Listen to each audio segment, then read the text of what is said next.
YCP అధినేత Jagan bullet proof కారును రవాణా శాఖ అధికారులు తనిఖీ చేశారు.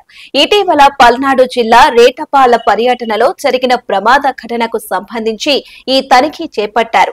ఏపీ 40 DH 2349 రిజిస్ట్రేషన్ నంబర్ గల ఈ కారును ప్రస్తుతం జిల్లా పోలీసు కార్యాలయంలో ఉంచారు.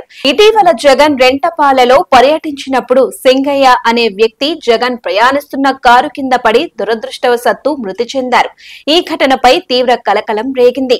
దీనిపై పోలీసులు కేసు నమోదు చేసి దర్యాప్తు కొనసాగిస్తున్నారు. ఈ దర్యాప్తులో భాగంగానే motor vehicle inspector MVI Gangadhara Prasad నేతృత్వంలోని బృందం కారు సాంకేతిక పరిస్థితిని, ఫిట్నెస్ ను క్షుణ్ణంగా పరిశీలించింది.